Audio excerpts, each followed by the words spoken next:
the new radio.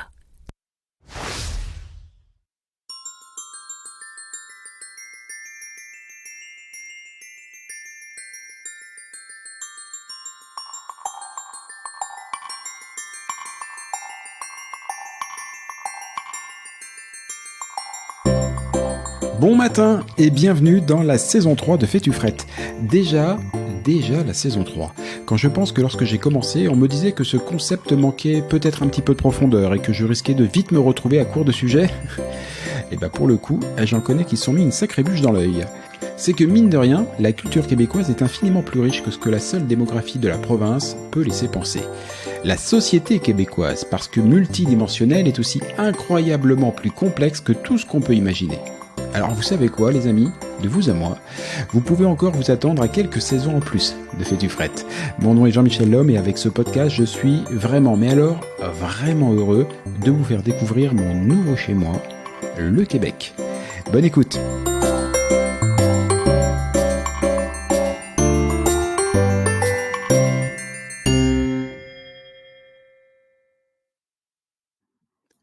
La promesse de ce vénérable et modeste podcast est de faire découvrir au plus grand nombre la culture et la société québécoise. Parce que oui, le Québec, c'est franchement différent, pas pareil. Et quand on pense à ces différences, on pense tout de suite à l'accent, aux grands espaces, à la neige. On pense à celle-là parce que c'est bien souvent elle qui motive notre venue en Amérique du Nord.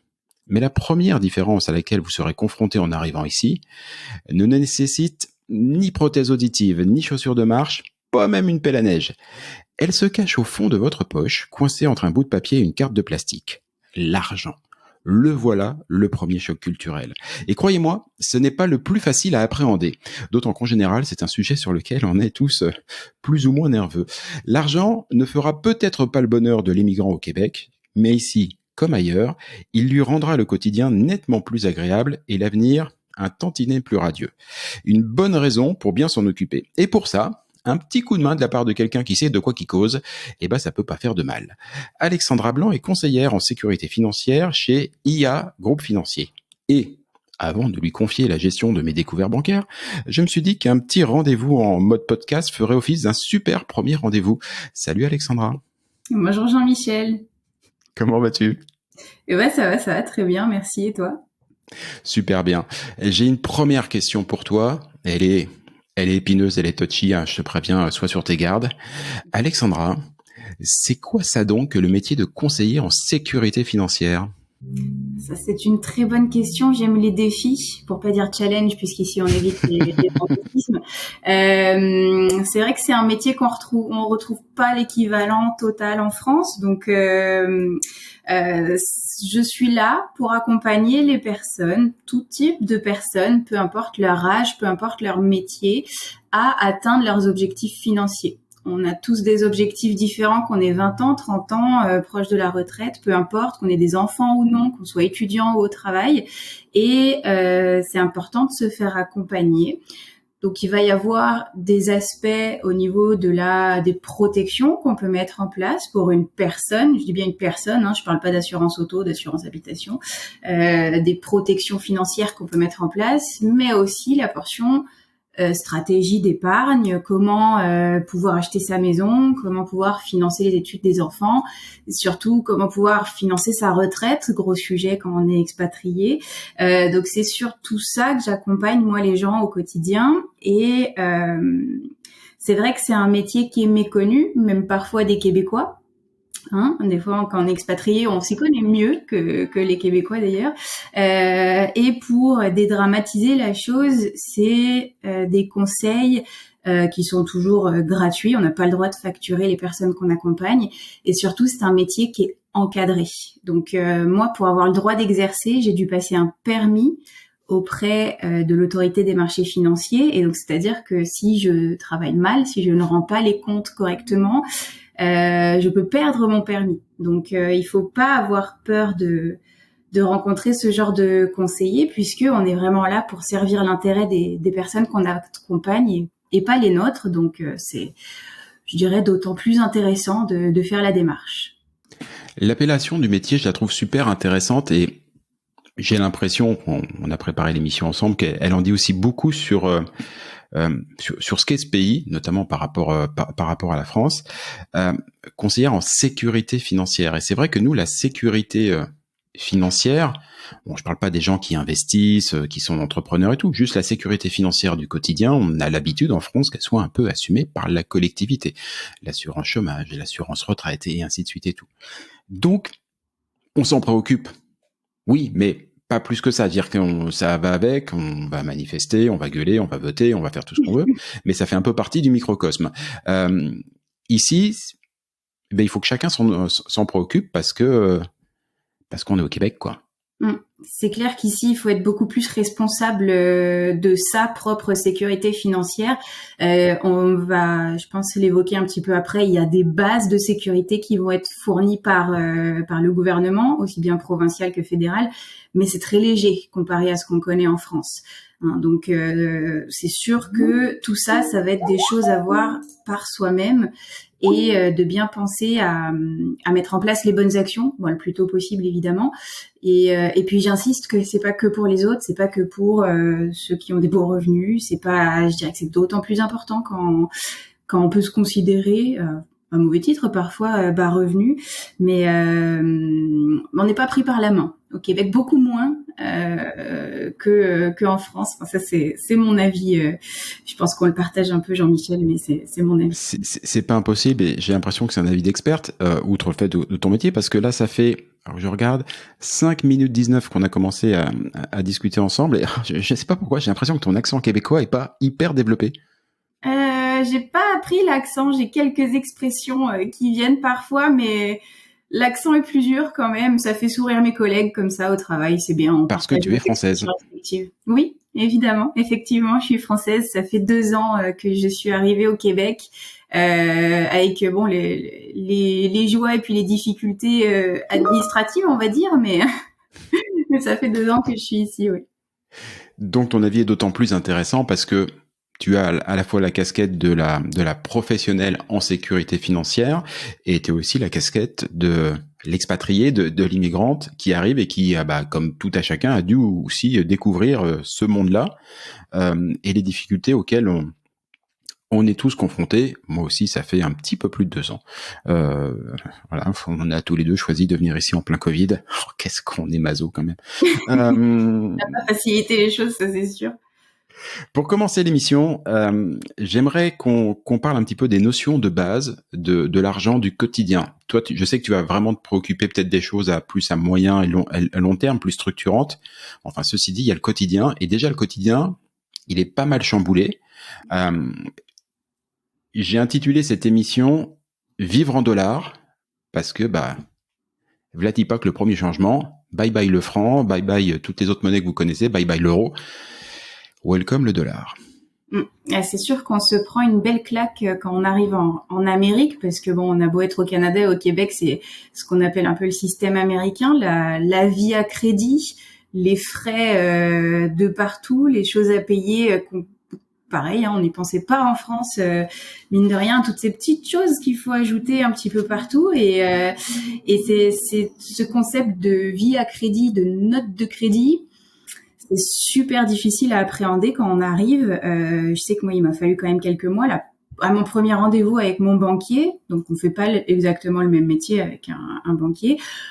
J'étais perdue dans tout ce qu'il m'a expliqué. Et puis bon, maintenant, je suis contente parce que je suis capable de l'expliquer à des expatriés qui arrivent. Donc, c'est que ça y est, c'est bien rentré. Mais quelle claque, effectivement. Je pense que la première chose, ça va être votre premier rendez-vous à la banque. Des fois, vous le commencez avant de partir à faire les démarches. Et là, on vous explique, OK, donc ici, ça fonctionne avec des cartes de crédit, des cartes de débit. Alors, qu'est-ce que c'est ça? C'est pas évident à comprendre. Et donc, vous allez avoir votre carte de débit. Quand vous arrivez, c'est la plus simple à avoir, qui va être comme votre compte chèque en France. C'est là-dessus que l'argent va tomber, votre salaire, etc. Et c'est avec cette fameuse carte de débit que vous rembourserez plus tard la carte de crédit. La carte de crédit, en tant que nouvel arrivant français, on y a accès la plupart du temps. Et c'est une carte qu'on a quelques semaines après notre arrivée qui nous permet de faire des achats, mais on les paye pas tout de suite. Ça va se rapprocher un peu de la carte à débit différé qu'on peut retrouver en France. Des fois, on en a en tant que carte de société où on va la payer à la fin du mois. Moi, je sais que j'ai connu ça en France. C'était un prélèvement automatique à la fin du mois. Je n'avais pas besoin de penser à aller la rembourser. Ici, c'est différent. Il faut absolument aller la rembourser parce que sinon, on se fait allumer par les intérêts.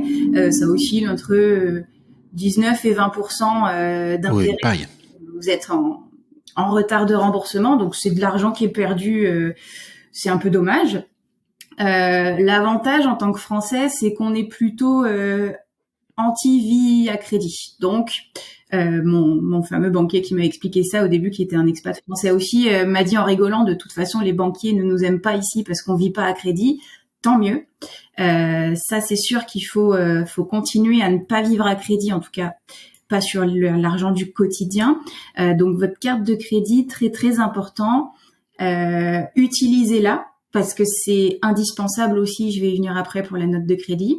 Utilisez-la, mais avec parcimonie, juste à un certain niveau, et surtout remboursez-la, mieux vaut trop que pas assez.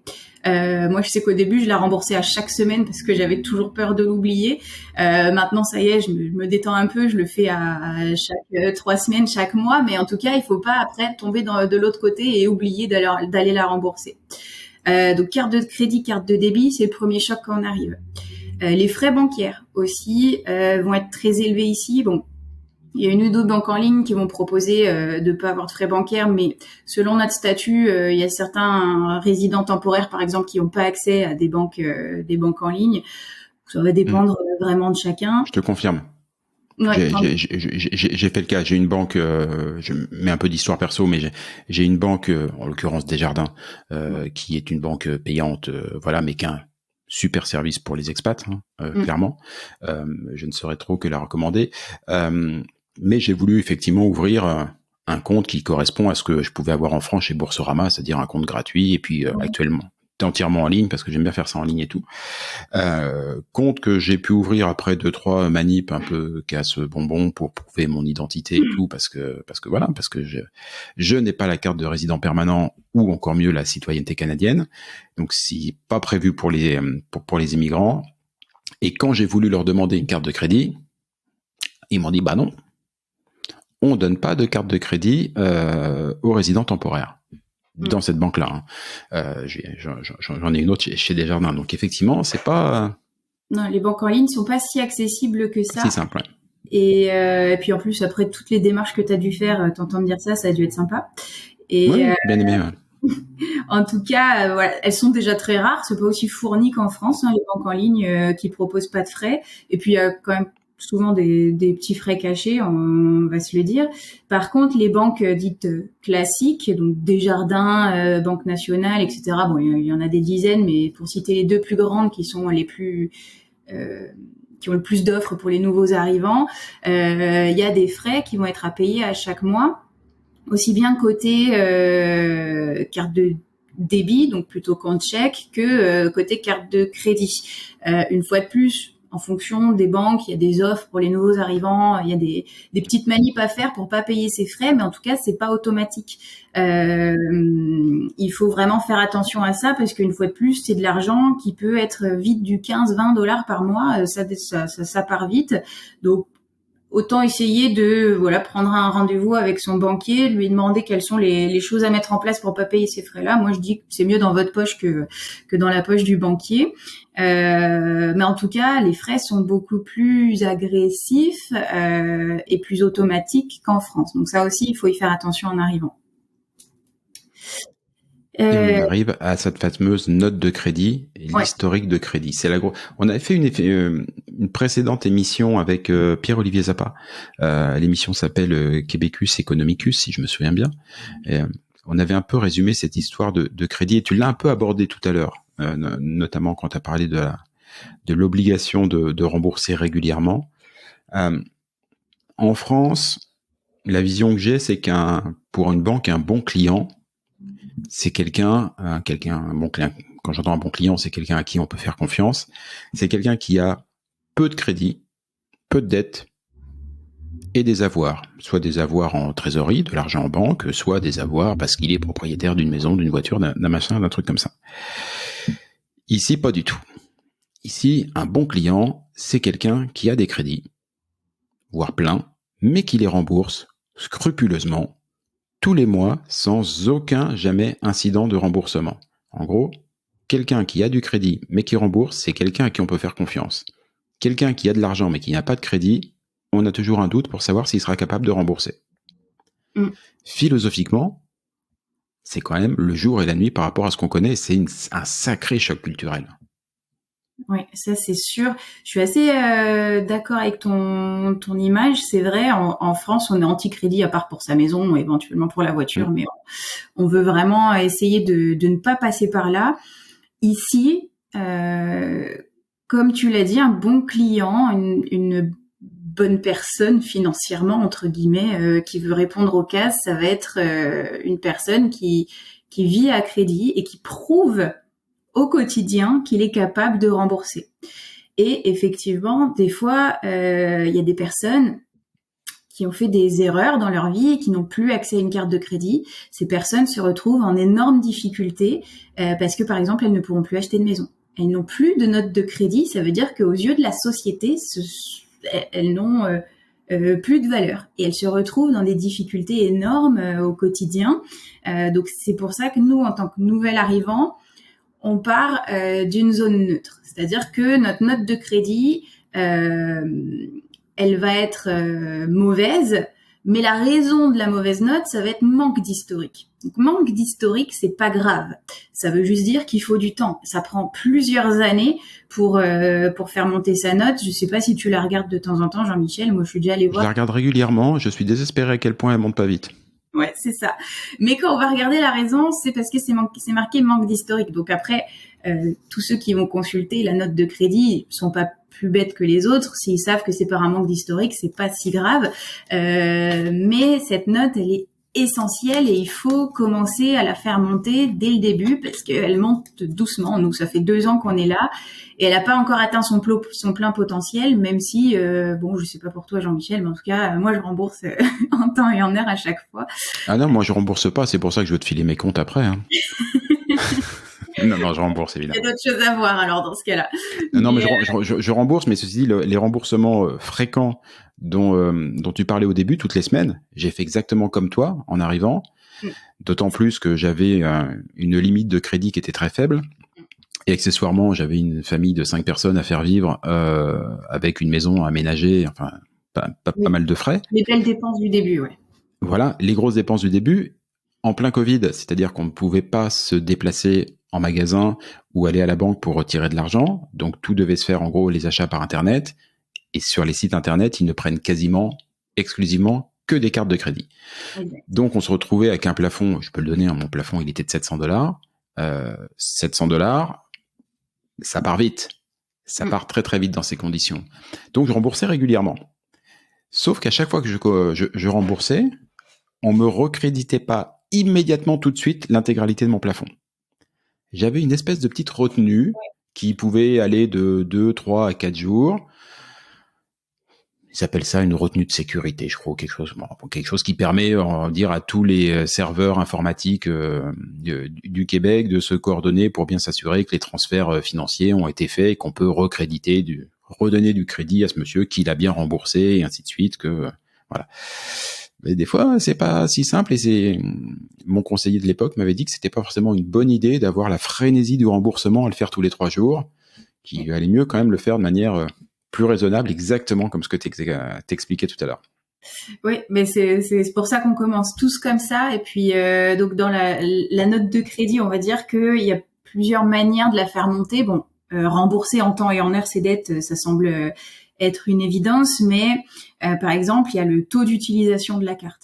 Alors, la note de crédit, je pense que même pour les entreprises comme Equifax et TransUnion qui gèrent les notes de crédit, ça reste un mystère. C'est-à-dire que personne ne sait à 100% comment avoir la meilleure note possible, hein.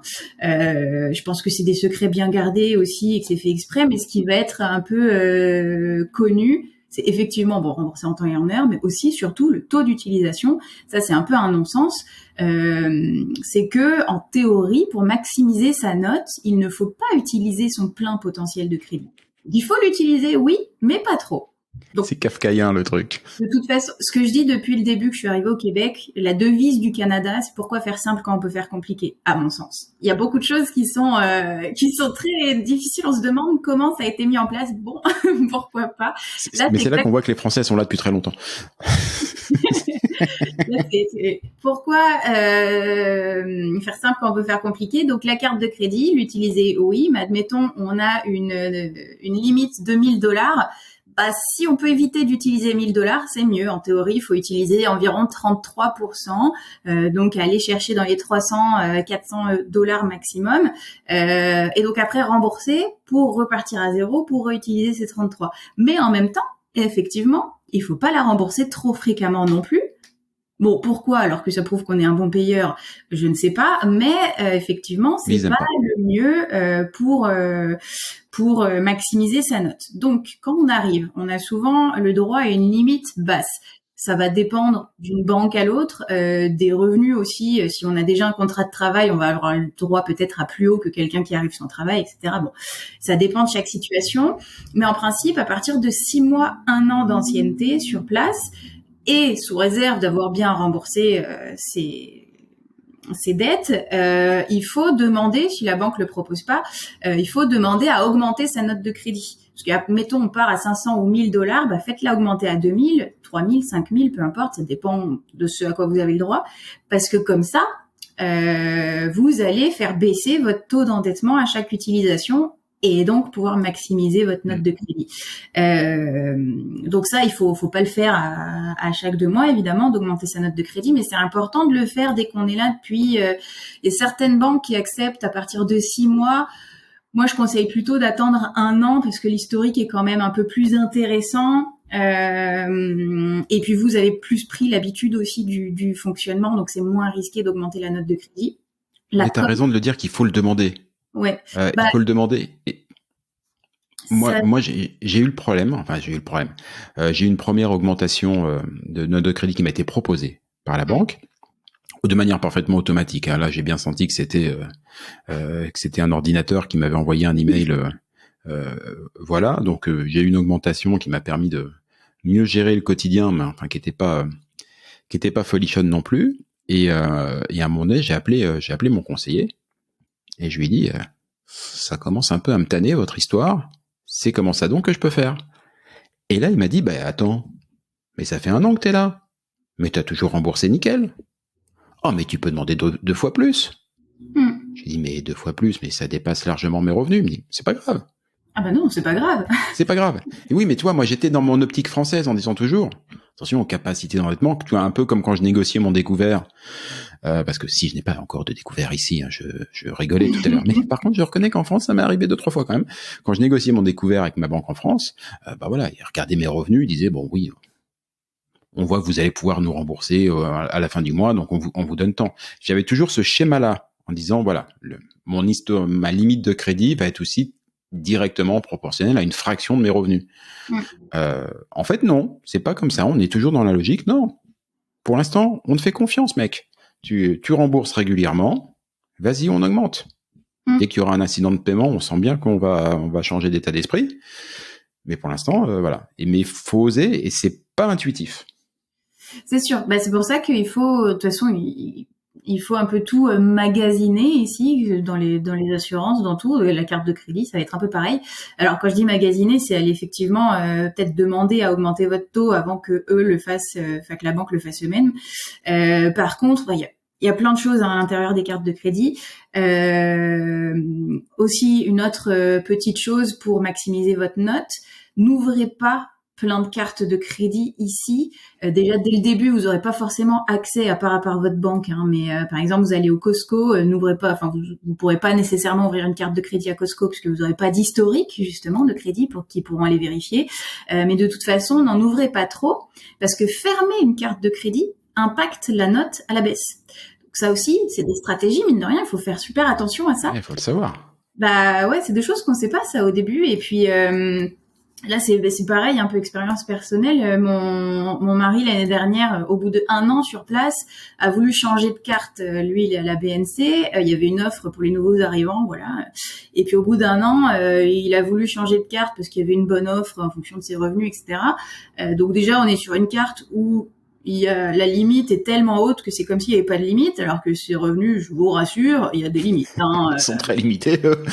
Une fois de plus, effectivement, on peut avoir des limites qui ne touchent pas terre, alors que, ça n'a, c'est vrai que Ça n'a pas de sens. des fois, ça n'a pas de sens, oui, effectivement. Et donc, ça a conclu à la fermeture de sa précédente carte de crédit. Et ça, faut faire attention. Nous, on était en process d'achat en plus à ce moment-là, donc heureusement qu'on l'a fait 2 semaines après la validation de l'hypothèque et pas 2 semaines avant, parce que sinon on aurait pu se voir refuser l'hypothèque à cause de ça.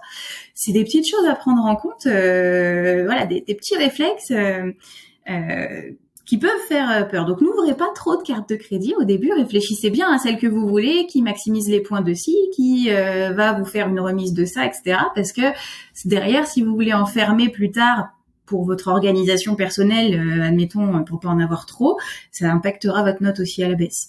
Donc, il y a plein de choses à prendre en compte pour la note de crédit. C'est très difficile au début. Et puis surtout, c'est important de faire grandir la note parce que il y a énormément d'organismes qui vont aller regarder votre note de crédit. Oui, c'est ça. Il n'y a pas que la banque. Non, pas que la banque. Un propriétaire, au moment où vous allez vouloir louer un appartement, peut aller la regarder. C'est pas automatique. Il peut aller la regarder. Ça peut avoir du sens éventuellement, un propriétaire. Mais par exemple, une assurance auto, une assurance habitation, quand vous faites une soumission avec un agent, ils vont vous demander l'autorisation pour aller voir votre note de crédit. Si vous leur dites oui et que votre note est bonne, vous aurez souvent une meilleure offre que quelqu'un qui dit non, n'allez pas la voir, ou alors qu'il y a une mauvaise note. Donc ça impacte beaucoup de choses au quotidien, cette note de crédit, pas uniquement un accès à une hypothèque plus tard ou un accès à un prêt pour acheter une voiture. Ça a beaucoup d'impact dans votre vie quotidienne. C'est tout de même très différent. Tu vois, on vient déjà de passer pas mal de temps sur ce dossier-là, qui est la vie du quotidien, et ce qui n'est pas forcément toi ton quotidien aujourd'hui, et ce sur quoi on va venir. Mais expatrié, mais c'est pas mon oui, exactement. Mais déjà, on voit bien que comprendre et maîtriser ces notions, c'est pas simple et ça prend du temps. Et c'est probablement aussi pour ça que beaucoup de gens comme moi, je dois l'avouer, ça n'est qu'au bout de quelques années, quand on est un peu plus à l'aise avec ce système et quand on commence à se dire qu'on va peut-être s'installer durablement, voilà, qu'on commence un peu à penser à l'avenir, qu'on se dit j'ai peut-être m'intéresser à essayer d'aller gratter un petit peu plus loin le sujet de la sécurité financière, et je vais commencer à m'y intéresser, dans mon cas précisément, au bout de 2 ans et demi. Et quand je te l'ai dit, tu m'as dit oui, c'est ce que tout le monde fait, et c'est une grosse connerie. Alors, c'est pas une grosse connerie parce que de toute façon, il vaut mieux tard que jamais. Mais effectivement, il est possible de s'y intéresser un peu plus tôt. Alors, déjà, tu en as parlé tout à l'heure, mais revenons maintenant à la sécurité financière. Avant de nous parler de ce que toi tu peux proposer et enfin quelles sont les démarches, toi ou quelqu'un d'autre entre guillemets, mais qu'est-ce qui est possible de mettre en place, l'état de la sécurité financière au Québec. Tu l'as dit, il y a un peu de sécurité financière, je veux dire gouvernementale, que ce soit provinciale ou fédérale. Enfin, pour toi et moi qui venons de l'Hexagone, c'est pas BZF, quoi. Ouais, on s'entend que je pense pour beaucoup d'expatriés d'autres pays, ça paraît être extraordinaire. Les aides qu'il y a ici, elles le sont, elles ont le mérite d'être là. Hein, c'est très bien. Elles existent. De toute façon, je pense qu'on base pas notre vie sur les aides et encore moins au Québec de toute façon. Mais pour un Français qui a connu l'État-providence et beaucoup de plus de facilité entre guillemets, et encore tout n'est pas facile non plus, mais qui a connu d'autres choses, on va partir du principe que c'est pareil ici, alors que pas du tout. Et il y a des choses, donc c'est aussi pour ça qu'on a des fausses croyances à se dire ouais il y a le chômage aussi au Québec, il y a la retraite aussi au Québec, tout est beau, tout est rose. Non, pas vraiment. effectivement, au niveau de, alors il y a des choses qui sont accessibles, même en tant que résident temporaire. Faut pas nécessairement être résident permanent pour y avoir le droit, et encore moins citoyen. Des choses qui vont être ouvertes à nous. Mais je prends par exemple le chômage. Le chômage en France, c'est 2 ans. Bon, j'ai plus le pourcentage de revenus qui va être couvert au niveau de la France, mais ici, si on a cotisé suffisamment de temps, parce qu'il y a aussi un temps de cotisation pour avoir le droit ouvert au chômage à 100%, ça va être maximum 45 semaines. Donc moins d'une année, le chômage ici. Et ça va être 55% du revenu qui va être couvert. Donc, ça a le mérite d'être là. C'est bien, c'est beau. Ça laisse le temps de se retourner. C'est génial. C'est ouvert du moment qu'on a cotisé. On va y cotiser à travers nos fiches de paye. L'assurance emploi, donc ce qui va verser le chômage, c'est le gouvernement fédéral qui va le verser. Mais bon, voilà, on s'entend que par rapport aux prestations qu'on peut connaître en France, c'est beaucoup plus bas, c'est beaucoup plus rapide. Si on tombe malade, qu'on est invalide, qu'on a un accident, voilà, on peut plus travailler demain. Les protections en cas d'invalidité, c'est 15 semaines. Donc, il y a un délai de carence de 7 jours. Donc, de toute façon, déjà, vous avez un arrêt de travail de 3 jours, vous n'êtes pas payé du tout. Mais si vous êtes, vous êtes invalide pendant plus de temps que ça, c'est maximum 15 semaines. C'est minime pour se remettre d'une invalidité, d'un accident. On a le bras, on a le tibia fracturé, etc. Ça peut être très, très court. Et donc c'est là en fait qu'ici vont aller jouer ce que vous pouvez mettre de manière individuelle en place. Donc, vous avez soit votre assurance collective au travail qui va vous fournir des protections. Ça varie d'un travail à l'autre, mais en principe, il y a des assurances invalidité qui peuvent couvrir. Et sinon, c'est à vous de mettre en place vos assurances privées, vos protections pour venir payer remplacer votre salaire, payer vos dettes, etc. Bon, il y a plein de types de protections qui existent pour éventuellement jusqu'à 65 ans, parce que c'est vrai que c'est ça qui va être important jusqu'à l'âge ce qu'on appelle l'âge de la retraite ici, qui est à 65 ans, on peut avoir des protections privées. C'est pas l'État qui va payer jusqu'à cet âge-là. Ou alors, c'est qu'on est vraiment dans un état très grave. On n'a pas envie d'atteindre cet état grave-là pour que l'État paye, entre guillemets. Donc, voilà. Et des choses auxquelles on a accès, même en tant que résident temporaire. On a accès, par exemple, aussi au congé parental, congé maternité, paternité, etc., quand on a un enfant. Il faut avoir cotisé... Quand on est employé, il faut avoir cotisé 4 mois pour y avoir le droit, donc c'est ouvert aux résidents temporaires. Donc l'assurance emploi, ça c'est fédéral, j'en ai parlé, c'est pour le chômage et l'invalidité. Et sinon, il y a aussi les allocations familiales quand on a des enfants qui vont être accessibles. Là, une fois de plus, ça va être différent pour les résidents temporaires et les résidents permanents. Mais un résident temporaire, il y aura le droit après 18 mois sur le territoire. Donc pareil, c'est à prendre en compte. Part du principe qu'on planifie pas sa vie en fonction de ça, mais c'est des belles aides quand même qui existent. Donc, faut quand même le savoir qu'en arrivant, on n'y a pas droit tout de suite. Par exemple, si on arrive avec déjà des enfants, on y a droit, mais au bout de 18 mois. Donc, c'est à prendre en compte dans la planification financière là-dessus. Donc, l'autre point, c'est la santé.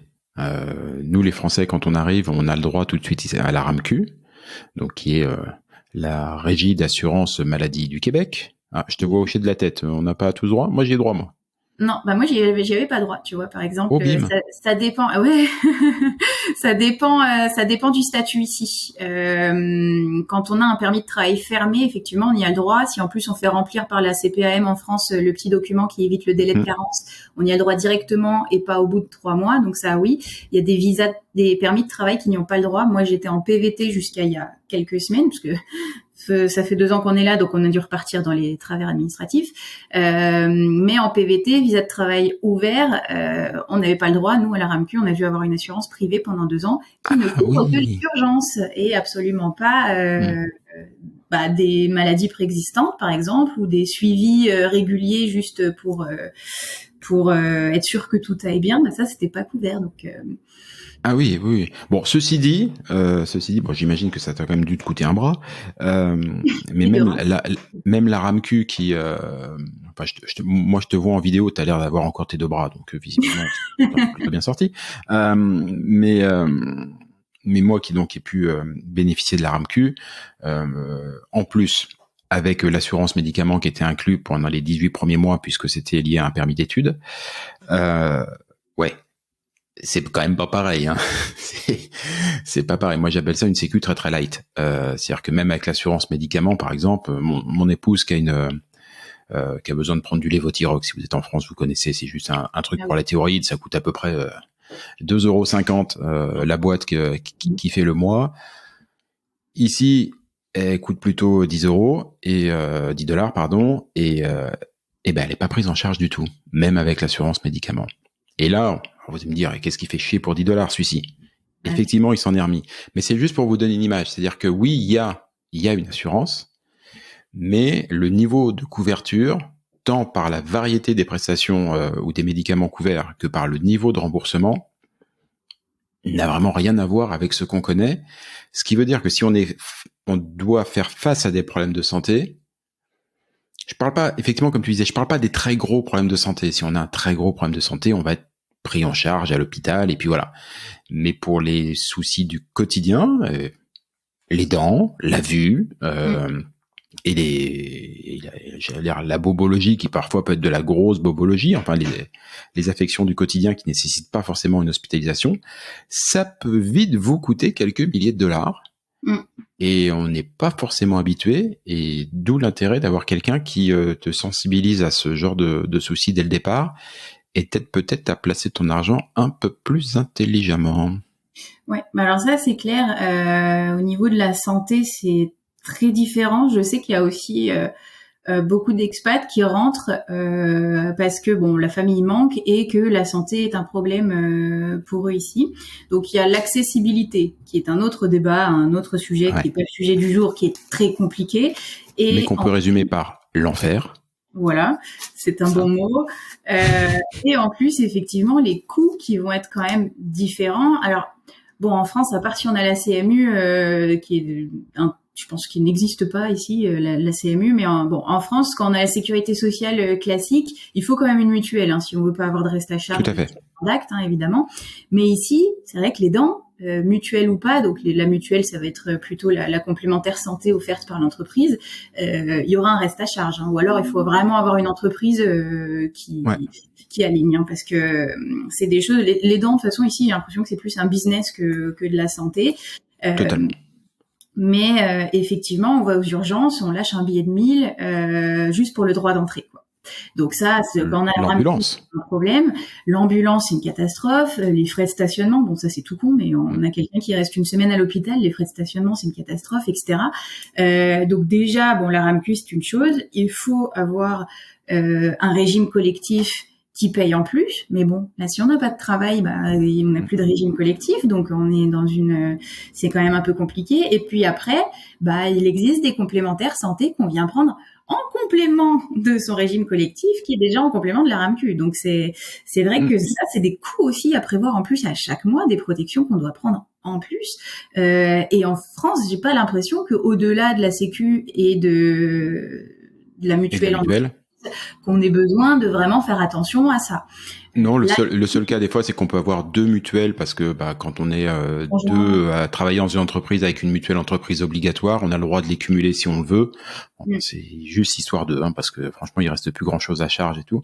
Je fais juste une aparté. Si vous venez au Québec et que vous avez la chance, quand vous cherchez du boulot, d'être en position de choisir, parce que vous êtes sur un secteur qui est particulièrement porteur, tendu, et voilà, tout le monde se bat pour parce qu'on est en plein emploi ici, donc globalement ils cherchent des emplois. Si vous hésitez, si vous savez pas quel employeur choisir, n'hésitez pas à regarder ce genre d'avantages. Moi, j'étais très surpris au début en voyant que c'était très fortement mis en avant par tous les annonceurs, par tous les employeurs, qui disent alors si vous venez chez nous, on vous offre. Tu vas nous en parler, mais le RER, le truc couverture santé, le patati, la patacouffin, machin, c'est des vrais arguments qu'ils utilisent pour séduire les nouveaux salariés. Et effectivement, à salaire égal entre deux entreprises, s'il y en a une qui vous offre une couverture santé assez béton, je prends l'exemple de la santé, mais ça vaut pour les autres et tout, ça vaut peut-être le coup de de se pencher un petit peu plus sur son cas. Je dirais même plus loin, je dirais même avec une différence de salaire. Si le salaire est inférieur, mais que le régime collectif est canon, il vaut même mieux avoir un petit peu moins à chaque mois et avoir un régime collectif. Donc dans le régime collectif, il va y avoir les remboursements de soins de santé qui sont essentiels, quelques protections type assurance vie et assurance invalidité, mais aussi régime de retraite. Donc ça, il y a certaines choses où il vaut mieux renoncer à quelques dizaines de dollars par mois pour avoir un package qui est bien plus intéressant. C'est vrai que ça, c'est un avantage, j'allais dire commercial, mais un avantage compétitif que mettent les entreprises en place pour le recrutement. Je pense notamment au secteur de l'informatique, qui est très très très compétitif, mais il y en a d'autres évidemment, des secteurs. Faites attention à ces détails-là. Et effectivement, c'est super important. Il n'y a pas que le salaire qui va compter. On en vient au cœur de ton métier. Imaginons que on soit pas en train d'enregistrer un podcast et que je viens de voir aujourd'hui. Voilà. Coucou Alexandra. Moi, c'est Jean-Michel. Je viens d'arriver au Québec. Voilà. Je m'apprête à rester quelques années ici. J'aimerais sécuriser mon patrimoine, ma vie, celle de mes enfants et de ma famille. Évidemment, tu vas me dire que va falloir étudier cas par cas et on va pas le faire en live là direct parce que je vais pas tout dévoiler non plus, chers auditeurs, faut pas déconner. Mais globalement, voilà, quelles sont les premières choses, quels sont les premiers conseils que tu peux donner, les choses à mettre en place sans forcément attendre comme l'idiot que je suis 2 ans et demi. Non, mais faut dédramatiser. On n'est pas idiot quand on attend un petit peu. Il y a des priorités quand on arrive. De toute façon, déjà comprendre la carte de crédit et la note de crédit, ça prend un petit peu de temps. Donc, 2 ans et demi. J'entends qu'on se préoccupe pas de ça tout de suite. Je sais que depuis 1 an, j'ai fait beaucoup de sensibilisation auprès des nouveaux arrivants. Je donnais des webinaires et en fait, à la base, je pensais que j'allais le faire pour les nouveaux arrivants, c'est-à-dire voilà, ils sont là depuis 6 mois, 1 an, etc. Je me suis aperçue que pas du tout. Les gens qui venaient étaient plutôt là depuis 4-5 ans, voire même 10 ans. Le temps de se poser, des fois le temps d'avoir ses enfants, parce qu'ils venaient, ils étaient jeunes expats, ils ont construit leur famille ici, le temps de changer de boulot, le temps d'acheter une maison, etc. Ils s'en souciaient après. Il est jamais trop tard, mais sachez que vous pouvez vous y soucier dès que vous arrivez, le lendemain où vous avez posé le pied à l'aéroport. Bon, j'exagère un petit peu, mais c'est des choses qui sont possibles de faire. C'est essentiel de s'en préoccuper. Parce qu'on l'a vu, on manque de sécurité de la part du public, donc il faut vous en préoccuper vous-même. Et puis, il y a des bons réflexes pour gérer son argent et éviter de se retrouver dans le trouble. On l'a vu, ça peut être un problème de santé où on doit aller chez le dentiste et on a un reste de 500 ou 1000 dollars, mais ça peut aussi être changer ses pneus. Là, ça va être la saison, il faut mettre les pneus d'hiver, donc ça c'est pareil, c'est un billet de 1000 dollars si c'est la première voiture. Enfin bon, il y a plein de choses à prévoir comme ça. Et puis, on n'a pas toujours les fonds. Donc déjà, premier réflexe à mettre en place, c'est avoir ce qu'on appelle un fonds d'urgence. Le fonds d'urgence, c'est le compte dans lequel on va aller piocher l'argent si on a un petit souci, les pneus, les dents, etc.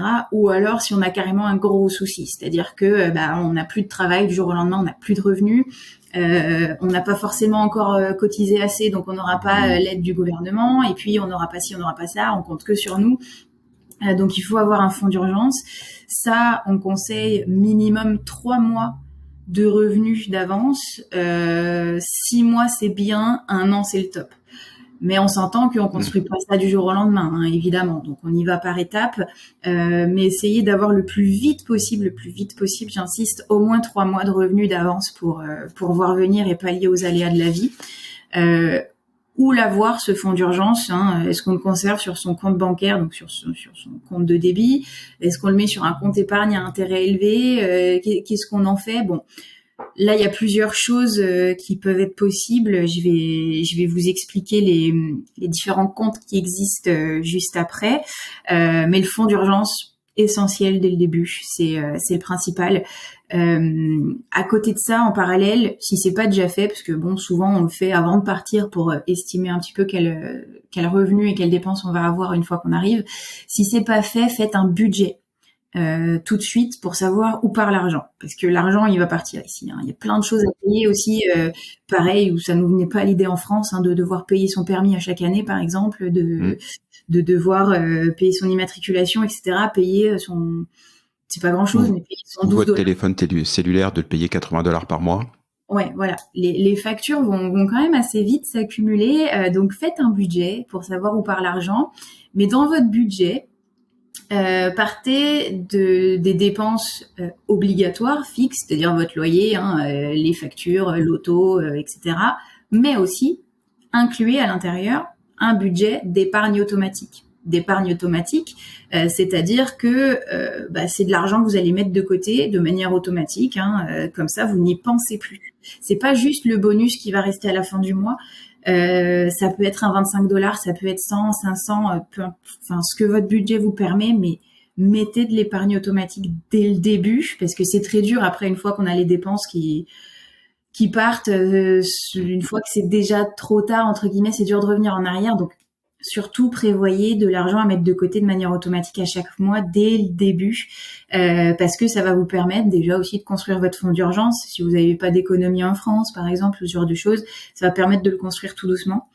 Et puis une fois que votre fonds d'urgence est construit, là on va aller chercher le financement d'autres projets, que ce soit des voyages, la mise de fonds d'une maison, votre retraite, etc. Mais ça va être les deux priorités. Et puis surtout pour la gestion quotidienne, ne tombez pas dans les dettes, comme on l'a vu pour la carte de crédit. Ça va être important aussi de le rembourser au quotidien. Et je dirais, moi, assez vite, quand on est expat, pensez à la retraite. Parce que c'est important, quand on est expat, on cotise à 100% ni d'un côté ni de l'autre. Ça veut dire qu'on n'aura jamais un taux plein nulle part. Ici, par exemple, le taux plein pour une retraite, sachant que l'âge légal du départ à la retraite ici c'est 65 ans, c'est pas 60 ou 62. L'âge légal pour avoir le taux plein c'est 65, sachant que vous arrivez à 30 ans c'est déjà trop tard, vous n'aurez jamais le taux plein. Et la retraite à taux plein c'est $1 200. On s'entend que c'est pareil, $1 200 si vous vivez déjà au Québec, vous vous rendez compte que vous vivez pas décemment. $1 200. Donc, déjà de base le service public va pas être suffisant et il faut prévoir autre chose à côté. Il y a un maximum de cotisations aussi à la retraite. Donc, les cotisations retraite vont être prélevées directement à la source dans vos impôts. Il y a le prélèvement à la source, un peu comme en France. Et certains, j'ai la remarque, certains à partir du mois d'août, du mois de septembre, voient leur paye augmenter. Ça dépend de vos revenus, mais en fait, pourquoi ? Parce que vous allez cotiser pour votre retraite à hauteur de $53 000 de revenus par an. C'est-à-dire que quelqu'un qui a un revenu de $80 000 par an ne va pas cotiser plus. Il va atteindre son 53 000 et cotisera pas plus pour sa retraite. C'est plafonné. Donc, même si vous faites plus 80, 100 000, 150 000 $ par an, le public, vous allez cotiser qu'à hauteur de 53 000. Donc, c'est pour ça que, en fait, à partir d'un certain mois de l'année, il y a plus ces cotisations, donc votre paye monte. Bon, ça, c'est une petite anecdote que pareil, on a compris, avec le temps, que des gens qui... Le temps, oui. Ouais, voilà, c'est pas clair. Et même le RH, des fois, c'est pas dire pourquoi la paye a évolué. Bon, ça, c'est autre chose. Au niveau de la retraite, moi, ce que je vous conseille, c'est d'aller voir un comptable ou un fiscaliste, quelqu'un qui est spécialisé, qui s'y connaît en immigrant, pour aller chercher vos droits en France et vos droits ici. Ça va être super important pour la planification. Donc, une planification avancée, ça se fait pas dans les 6 mois où vous venez d'arriver, on s'entend. Mais vous pouvez tout à fait commencer à cotiser pour votre retraite dans des outils individuels, de manière privée, sans compter sur le public. Et puis, quand ça fait 10 ans, 15 ans, 20 ans que vous êtes là, vous allez faire de la planification avancée pour bien connaître ce que vous allez avoir du public et ce que vous aurez de ce que vous allez cotiser par vous-même. Mais en tout cas, réfléchissez très vite au financement de votre retraite. Moi, je me dis que je préfère voir le public comme un bonus et compter sur moi-même. Bon, après, si vous allez cotiser 30 ans en France, vous aurez quand même des beaux droits qui seront accumulés. Il y a des personnes qui viennent 10 ans avant la retraite. Donc là, ça peut être un petit peu différent. Une fois de plus, il faut voir un spécialiste pour pas faire des... Oui, parce que j'ai commencé à regarder un petit peu le sujet sans voir de spécialiste. Voilà, mais juste à à m'y intéresser un peu. Et effectivement, la conclusion que j'en ai fait, c'est qu'il fallait vraiment voir un spécialiste parce qu'il y a beaucoup d'informations différentes. Voilà, est-ce que les trimestres travaillés au Québec sont reconnus en France? S'ils sont reconnus en France, qu'est-ce qu'on prend comme base de la rémunération? Si ça compte dans tes 15 meilleures années ou dans tes 25 meilleures années, parce que ça va probablement changer tout ça. C'est un bordel sans nom, hyper compliqué et là pour le coup c'est déjà le cas pour tout ce que toi tu peux mettre en œuvre, mais évidemment c'est pour chaque personne c'est complètement différent, quoi. C'est ça. Selon l'âge à laquelle on arrive, la structure, la familiale. La caisse de retraite en France aussi, ça va changer. Ouais, Donc aussi, ouais. c'est pour ça qu'il y a énormément de questions à prendre en compte. L'avantage, c'est que il y a des accords bilatéraux entre la France et le Canada qui facilitent justement l'accessibilité à ces droits. Que on reparte en France pour faire notre retraite ou qu'on reste au Canada et qu'on veuille récupérer notre retraite française, c'est possible. Ça dépend du temps passé ici, du temps passé là-bas, etc. Donc là, il faut aller voir vraiment un spécialiste. C'est déjà une bonne nouvelle. Ce qu'on a cotisé en France, c'est pas perdu. Ce qu'on aura cotisé au Canada, bon, sauf si on est resté que 1 ou 2 ans, c'est pas perdu non plus. Donc il faut se renseigner en fonction de ses projets de vie. J'entends que quand on arrive, on a un permis de travail de 2 ans, 3 ans, peu importe, on sait pas encore où on va. Donc, pas nécessairement faire une planification avancée, mais par contre, on peut tout de suite commencer des cotisations. Donc, je vais en venir plutôt sur le sujet du placement, puisque c'est ça souvent aussi qui intéresse les immigrants. Le placement, comment ça fonctionne? Moi, je sais que en France, je m'en étais pas du tout préoccupée. Je suis partie de France, j'avais quoi, 27 ans, 28 ans, je sais même plus quel âge j'ai aujourd'hui. J'avais 27 ans. J'avais 27 ans, et donc moi, en France, si vous voulez, je m'étais dit, de toute façon, je me préoccuperai plus tard de ma retraite. Je m'en préoccuperai déjà un peu moi-même et pas que le public. Mais j'ai le temps. Bon, voilà, ça me paraissait loin, etc. En arrivant ici, c'est vrai que très vite, bon, mon métier m'a sensibilisée, mais très vite, je me suis dit, waouh, c'était déjà peut-être pas un bon réflexe de m'être reposée sur mes lauriers en France, mais par contre, ici, il va vraiment falloir s'en préoccuper vite et bien. Et donc, je ne connaissais pas du tout le monde de l'investissement avant d'arriver ici. Il y a aussi des investissements qui sont possibles en France, mais enfin, à part l'assurance vie, je ne m'étais pas renseignée sur beaucoup de choses, quoi. Donc déjà, si vous êtes un peu comme moi, parce que en France, ça vous avez pas trop intéressé, quand on arrive ici, qu'est-ce qu'on fait, hein? Comment ça se passe l'investissement? On nous dit qu'il faut investir parce que il faut que l'argent travaille. L'inflation est à 8%, donc il faut avoir des rendements parce que sinon on perd de l'argent. Oui, ça c'est totalement vrai.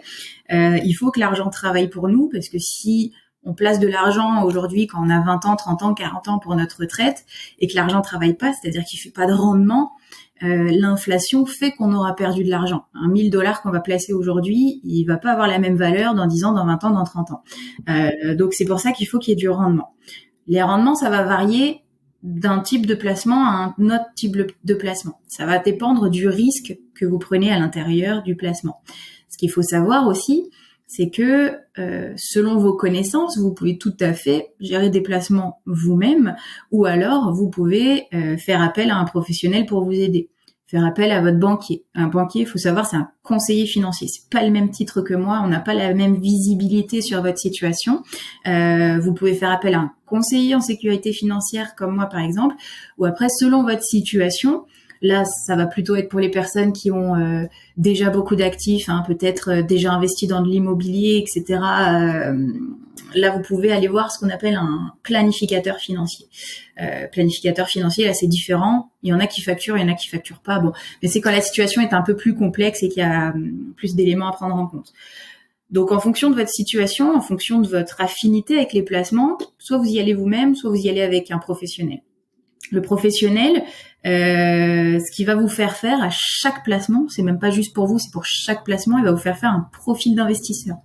Un profil d'investisseur, qu'est-ce que c'est? C'est savoir sur combien de temps vous allez prévoir votre investissement, parce qu'on va pas faire travailler l'argent de la même manière si c'est pour la retraite ou si c'est pour vos vacances dans 6 mois, et votre tolérance au risque. Tolérance au risque, c'est votre argent qui va aller travailler, c'est vous qui devez dormir avec ça, c'est pas le conseiller. Donc il faut surtout que vous soyez à l'aise avec le type d'investissement que va vous proposer la personne qui vous accompagne. Et il peut y avoir des investissements qui sont peu risqués, donc ils vont avoir souvent peu de rendement, mais ils ont quand même le mérite d'être là, les rendements, il faut quand même faire ça, et des investissements plus risqués qui vont avoir sur le long terme des plus hauts rendements, mais qui peuvent tout à fait avoir des rendements négatifs, comme l'année 2022, où je pense que si vous avez déjà des placements en cours, vous avez vu votre argent fondre. Si jamais vous en avez pas besoin cette année, c'est pas grave, surtout laissez, ne retirez pas. Mais c'est clair que cette année est plutôt une année où il faut investir, justement. Il faut aller mettre plus d'argent dans ces investissements parce que on aura un meilleur rendement plus tard. Enfin, ce serait encore un autre sujet. Il va y avoir un effet de rattrapage. Donc ça, commencez-le dès le début.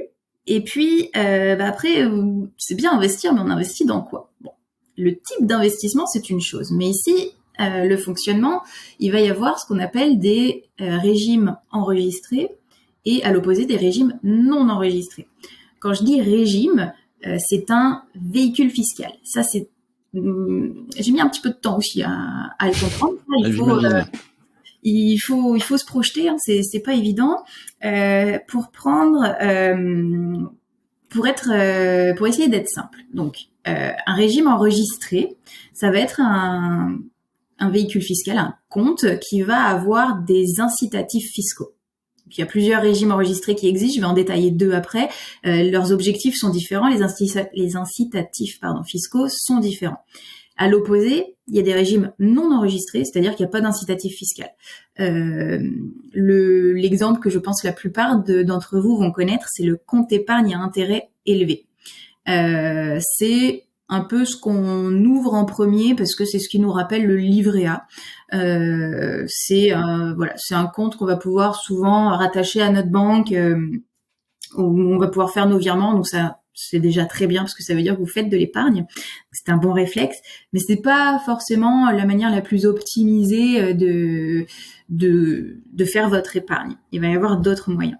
Mais le compte épargne à intérêt élevé, à l'opposé de ce que son nom indique, c'est un peu comme le livret A, c'est des rendements mauvais. C'est pas des rendements très intéressants. Ça veut pas dire que c'est pas bien pour vous, parce qu'une fois de plus, selon votre profil d'investisseur, c'est peut-être ce qui va vous correspondre. Hein. Mais il faut juste pas le faire de manière automatique, ce compte épargne à intérêt élevé. Il faut juste réfléchir si c'est ce qui vous correspond ou si vous pouvez aller chercher mieux. Donc ça va être les comptes non enregistrés. Pas d'incitatifs fiscaux, c'est-à-dire que vous allez payer de l'impôt sur les rendements au moment où vous allez faire un retrait. À l'opposé, les comptes enregistrés, ce dont vous allez souvent entendre parler, ce sera le REER, régime enregistré d'épargne retraite. Donc c'est un peu comme le PER en France, c'est pour encourager l'épargne par soi-même pour la retraite. L'incitatif fiscal ici, ça va être de décaler l'imposition. Donc c'est-à-dire que vous allez avoir des droits de cotisation qui vont s'accumuler à chaque année. Il faut avoir travaillé l'année N-1 pour y avoir le droit. Le REER, c'est pas le plus simple au début quand on arrive. Je vais prendre ton exemple, Jean-Michel, t'es arrivé en 2020. C'est bien ça? Ouais. Donc, à partir de 2020, est-ce que tu as travaillé en 2020? Okay. Non. Non, t'as travaillé à partir de 2021? 2021 et encore en travailleur autonome. C'est pas grave, on cotise quand même des droits en tant que travailleur autonome. Donc, okay. T'as commencé à avoir des revenus de travail à partir de 2021. Ça veut dire que depuis 2022, tu as des droits qui se sont ouverts, des droits de REER, du régime enregistré d'épargne retraite. Ces droits, ils sont propres à toi. C'est 18% des revenus que tu as déclarés l'année d'avant. Donc toi, comme c'était travailleur autonome, tu as fait ta déclaration d'impôt là en avril 2022, tu as déclaré X montant de revenus imposables et donc 18% de ce revenu-là, tu as le droit de le cotiser en REER à partir de 2022. C'est pour ça qu'il faut avoir fait une déclaration d'impôt en fait. C'est par rapport aux revenus de l'année d'avant. Okay. Si jamais tu cotises pas admettons le 18%, tu ne l'utilises pas cette année, ce n'est pas grave, c'est pas perdu. En 2023, tu auras encore plus de cotisations ouvertes puisque tu as travaillé en 2022 et ainsi de suite. C'est pas perdu, ça s'accumule à chaque année. À l'opposé, admettons tu utilises tes droits. On va prendre un chiffre rond, ça fait plusieurs années que tu es là, etc. Et cette année, tu cotises $10 000 dans ton REER. Ça veut dire que sur ta future cotisation, ta future déclaration d'impôt, tu vas enlever $10 000 de ton revenu imposable pour cette année. Ça va te permettre de diminuer ta charge fiscale. On ne l'annule pas, cette charge fiscale, parce que ça permet de la diminuer cette année, mais bon, l'État n'est pas fou. Il la reporte pour plus tard. Étant donné que l'objectif de cet outil d'investissement, parce que c'est un outil d'investissement, c'est de cotiser pour la retraite. En fait, ce qui se passe assez fréquemment, c'est que nos revenus pendant notre période de vie active sont plus élevés que les revenus qu'on aura pendant la retraite. Je dis ça de manière générale, il y en a pour qui ce sera pas le cas. Mais en principe, quelqu'un qui a des meilleurs revenus quand il a 30, 40, 50 ans, il va retirer à 65 ans, etc., pendant la retraite. Les revenus seront plus bas. Donc en fait, l'objectif, c'est que, in fine, sur ce 10 000 $ là de cotiser, il va payer moins d'impôts. On le décale à plus tard, mais l'objectif, c'est qu'au lieu de payer, ça dépend de la situation, 40% d'impôts dessus, on va payer 25, 20. C'est voilà. L'objectif, c'est ça, de diminuer sa charge fiscale pendant la vie active. Ça encourage l'épargne pour la retraite. Si on va même au bout des choses, ça fait générer un retour d'impôt l'année d'après qu'on peut investir donc à l'intérieur de son REER pour vraiment maximiser la boucle, mais ça va être un peu le fonctionnement de cet incitatif fiscal-là. Ça, c'est pour le REER. Est-ce que j'ai compris, le REER, il fait mal à la tête quand même. Ouais, c'est pas le plus simple. Ouais, franchement... Mais il a l'air bien. Ouais, c'est intéressant. C'est ce qu'il faut se dire, c'est que ça peut faire partie de certaines stratégies de pas utiliser ses droits tout de suite. Ça dépend. Déjà, il faut quelques années pour en cotiser suffisamment, pour en ouvrir suffisamment des droits. Et aussi, c'est sûr que si on est un expat, on sait pas si on va rester plus de 5 ans, on sait pas combien de temps. Bon, voilà. Si on est sûr qu'on va pas passer notre vie de retraité ici, qu'on va partir au bout de 5 ans, qu'on sera toujours dans une vie active avec des revenus très élevés, c'est vrai que c'est pas forcément le meilleur outil. Je dis pas qu'il faut pas le faire, mais il faut peut-être... Mais ça se réfléchit. Voilà, ça se réfléchit. Là, faut vraiment en parler avec un conseiller qui saura vous aiguiller.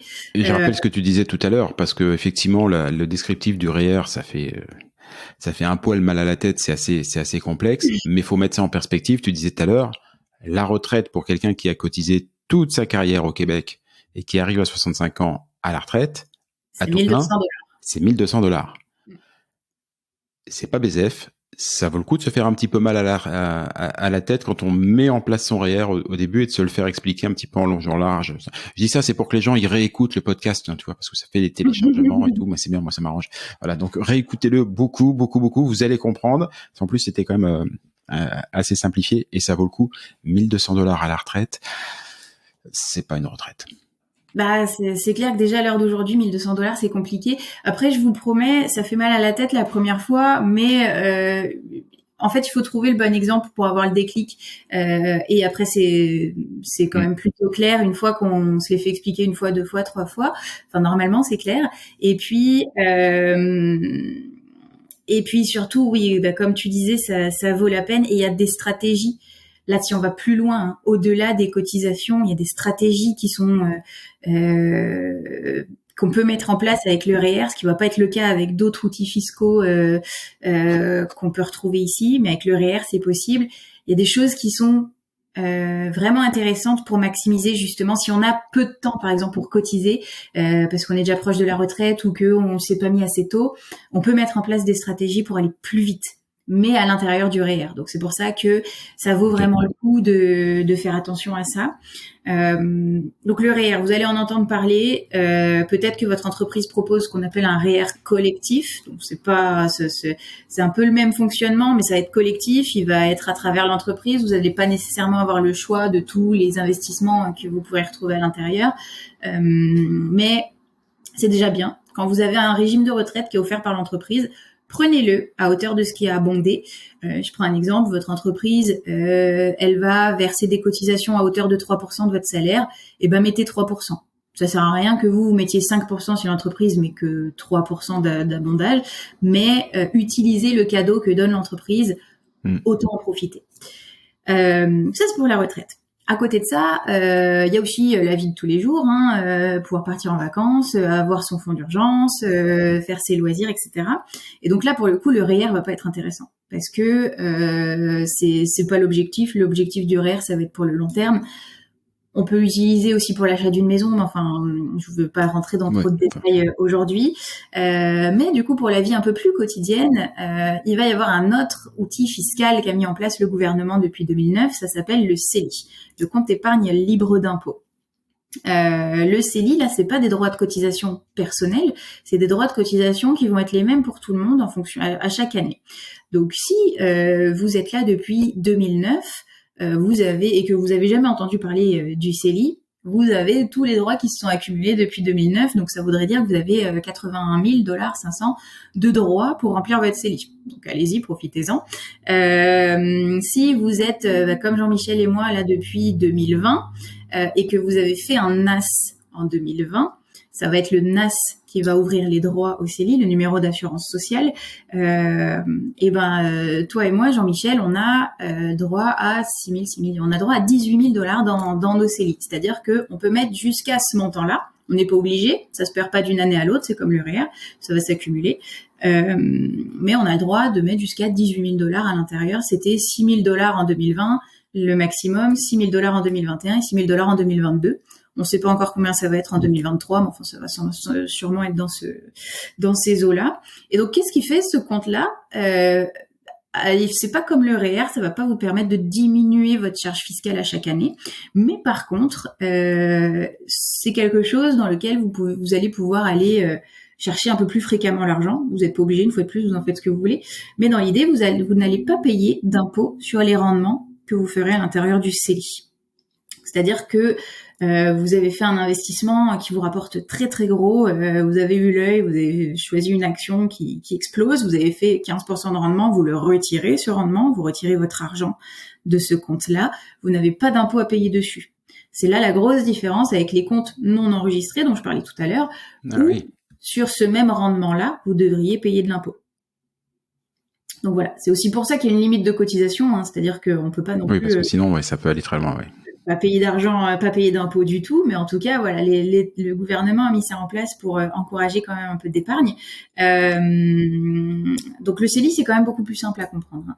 Et ça, pour le coup, on y a droit dès qu'on a un numéro d'assurance sociale. Donc c'est là que ça va être dommage d'aller ouvrir juste un compte non enregistré à intérêt élevé avec son compte bancaire, etc.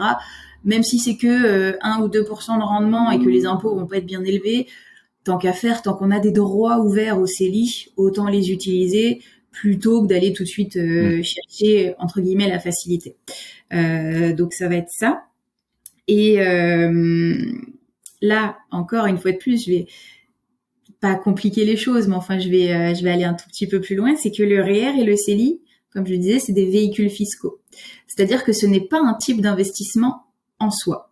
Ce que je prends moi toujours comme exemple, c'est que le CELI, c'est une boîte vide.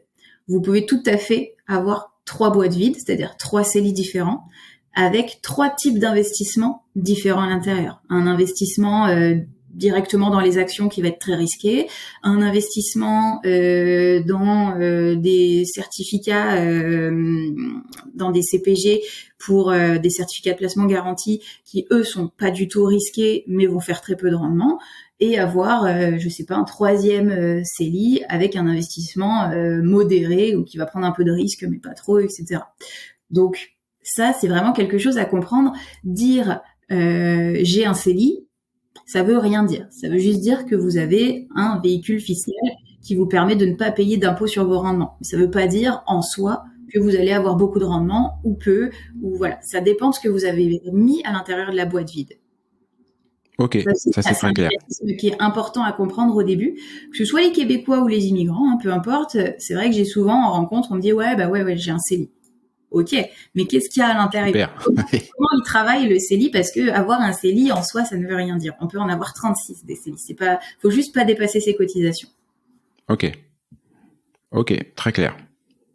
Ça c'est parfait parce que ça revient souvent. Donc si c'est clair, c'est génial. Est-ce que toi je reviens à ce que tu disais. Excuse-moi, je reviens à ce que tu disais tout à l'heure. Globalement, les gens qui arrivent ici, les immigrants comme toi et moi, on se fait un NAS, donc un numéro d'assurance sociale à peu près dès qu'on arrive, donc on l'a au bout de 2 semaines. Tu disais que la première chose à faire en termes de sécurité financière, tout particulièrement pour nous, c'était de se mettre un petit, un fonds de garantie ou enfin voilà un petit coussin pour prévoir les imprévus. Le CELI, c'est un bon levier pour commencer à mettre ce coussin-là.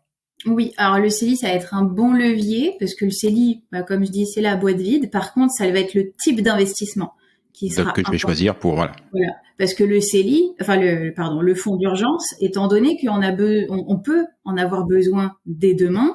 Typiquement, on peut pas le mettre sur un investissement qui a une date d'échéance. C'est-à-dire qu'on ne peut pas utiliser l'investissement avant X temps. Donc ça va pas être bien pour un fonds d'urgence. On peut pas le mettre dans des actions qui vont être super risquées parce que on peut pas se permettre d'avoir perdu la moitié de l'investissement demain. Donc le fonds d'urgence, typiquement, quand c'est sur un type d'investissement qui s'appelle épargne à intérêt élevé, c'est bien parce que ça veut dire que bon, il y a des petits rendements, mais c'est pas risqué. Par contre, l'épargne à intérêt élevé, on peut l'avoir à l'intérieur du CELI. Par contre, je disais qu'il faut environ 3 mois d'avance. Donc, typiquement, si on vient d'arriver, qu'on est hyper agressif sur l'épargne, les 3 mois de revenus, on les aura pas forcément en droit de cotisation CELI, mais c'est pas grave. Vous commencez à remplir votre CELI, quand vous atteignez les droits, vous passez sur un compte non enregistré. Il n'y a aucun problème à faire ça. Et l'année d'après, vous aurez plus de droits, etc. Ce qui compte, c'est que par contre, en fonds d'urgence, l'argent soit pas risqué et qu'il soit à portée de main.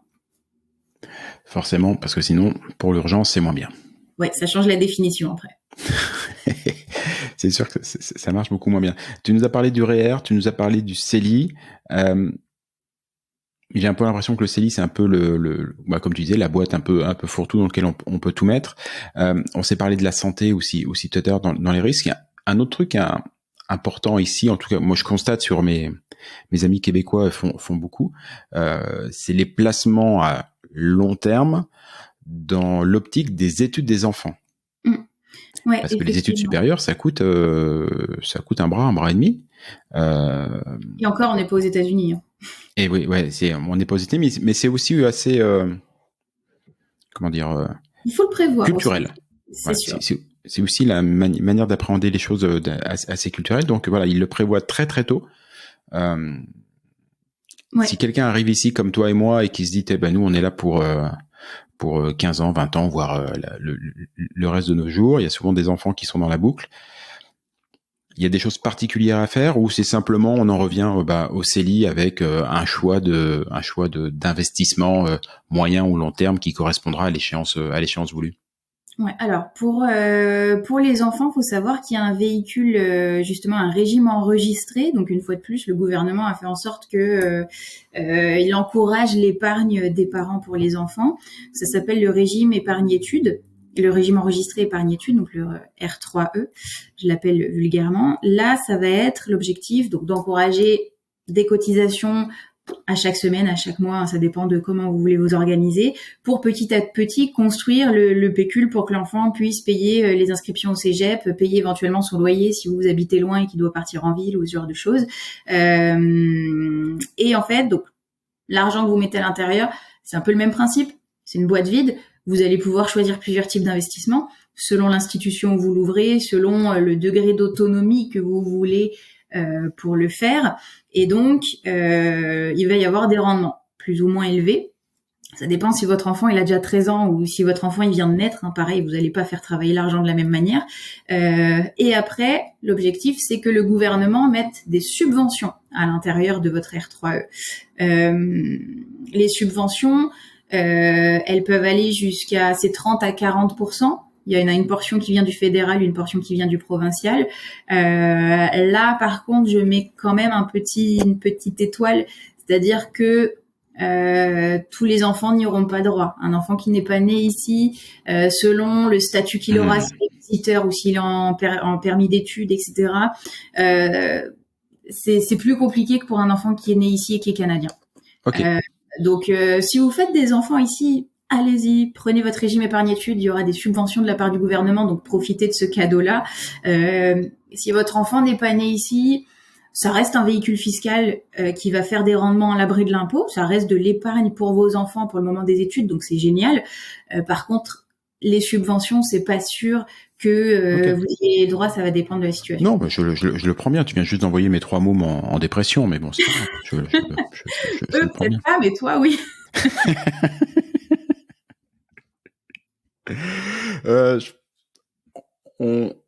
On a fait le tour des grands sujets. Enfin, moi, ce qui me semble être, tu me diras si je me trompe, les grands sujets de la vie en termes de sécurité financière. Est-ce que toi, est-ce qu'il y a d'autres choses à prendre en compte, à connaître, parce qu'on peut pas faire quelque chose de complètement exhaustif, mais sur, j'allais dire, les fondamentaux de la sécurité financière de celui qui arrive ici et de ce qu'il peut mettre en place pour s'assurer de vivre en dollars au Québec de la meilleure des manières possibles.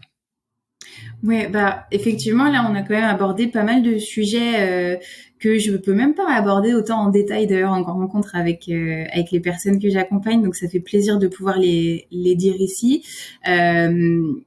Vraiment, quand vous arrivez et que vous voulez vivre de la meilleure façon avec vos dollars, gardez quelques réflexes français, voilà, au niveau des dettes, on l'a dit.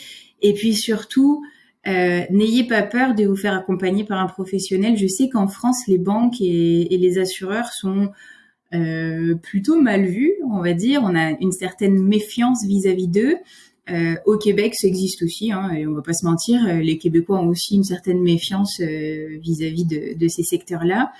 Mais ces personnes sont vraiment là pour vous accompagner. De toute façon, vous avez toujours le dernier mot, donc ça coûte rien d'aller vous renseigner pour mettre en place les bonnes actions. En fait, ce qu'il y a, c'est que moi, je sais que je fais beaucoup de travail de sensibilisation, mais je peux pas faire le reste à votre place. Tous les autres conseillers, ça va être la même manière. Tous les expats qui vont vous donner des conseils pourront pas faire les choses à votre place. Donc, c'est déjà génial si vous avez écouté, si vous nous avez écouté jusqu'au bout, parce que ça veut dire que ça vous a intéressé. Je pense que ça veut dire que vous vous posez les bonnes questions. Mais faites la démarche supplémentaire, c'est-à-dire que voilà, réfléchissez à votre situation. Qu'est-ce que je veux faire moi dans ma vie? C'est jamais écrit dans le marbre. Si au début vous vous dites que vous voulez rester que 5 ans et qu'après vous changez d'avis, que vous voulez rester jusqu'à la retraite, c'est pas grave. Vous allez changer les actions que vous avez mis en place. Mais au moins ce que vous avez mis en place, ce sera pas perdu, ce sera déjà fait. Et ça, c'est déjà l'essentiel.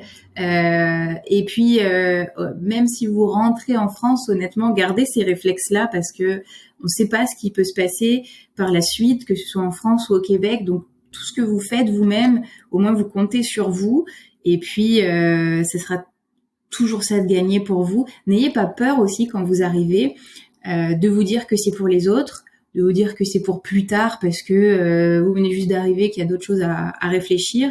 Je pense par exemple à acheter un bien immobilier. Ça se prépare, hein, financièrement ça se prépare, mais c'est possible de le faire dès qu'on arrive. Donc il y a aussi plein de choses qu'on peut faire où des fois on a des fausses croyances en tant que résident temporaire ou même résident permanent quand on vient juste d'arriver. Donc ce qu'il faut en fait, c'est surtout quand vous vous posez ces bonnes questions-là, parce que c'est des bonnes questions, allez chercher les réponses auprès des professionnels et des personnes qui vont vous comprendre. Et ça va être là en fait que vous mettrez en place les meilleures actions pour votre futur, que ce soit pour vous si vous êtes tout seul, pour votre famille. Et je ne peux que dire à quel point c'est important. Et ça m'amène parfaitement bien. T'aurais voulu faire la transition exprès, t'y serais pas arrivé à ma toute dernière question. Tu disais tout à l'heure, lorsque tu as commencé l'itération un peu des dispositifs qui pouvaient être mis en place, tu disais prenez rendez-vous dès le lendemain de votre arrivée. Ma question est donc la suivante. Est-ce qu'on peut aussi prendre rendez-vous avant notre arrivée? Ça va dépendre pourquoi. C'est-à-dire que par exemple pour ouvrir votre compte bancaire, ça vous pouvez le faire depuis la France. Les formalités de fin seront à faire ici.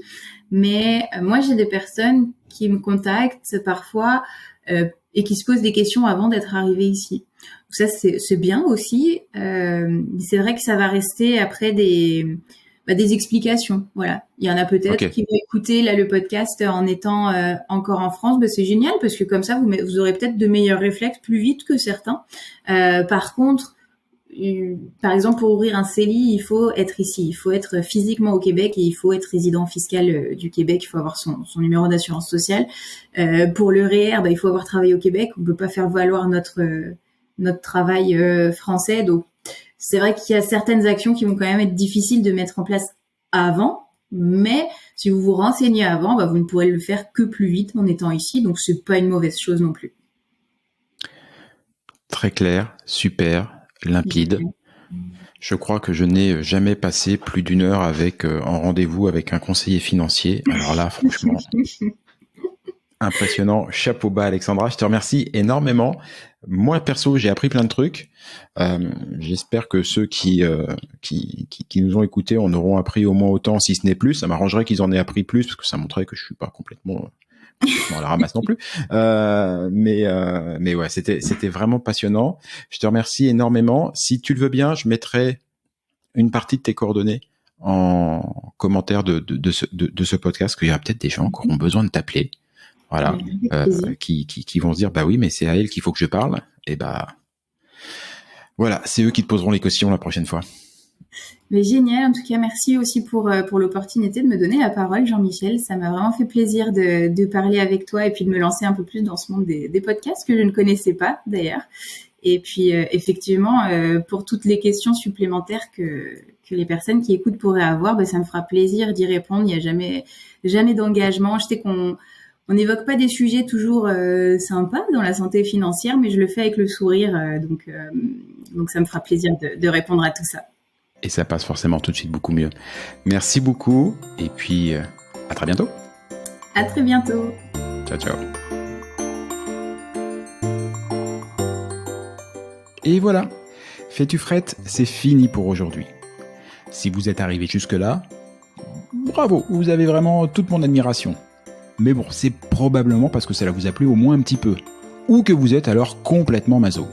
Par défaut, j'opte quand même pour la première hypothèse. On va dire que c'est mon côté optimiste. Alors s'il vous plaît, rendez-moi service. Partagez ce podcast, parlez-en à vos amis, abonnez-vous et surtout, donnez-lui une note. Alors juste pour info, même si ce programme reste évidemment très perfectible, inutile de mettre un 3 ou un 4 sur 5.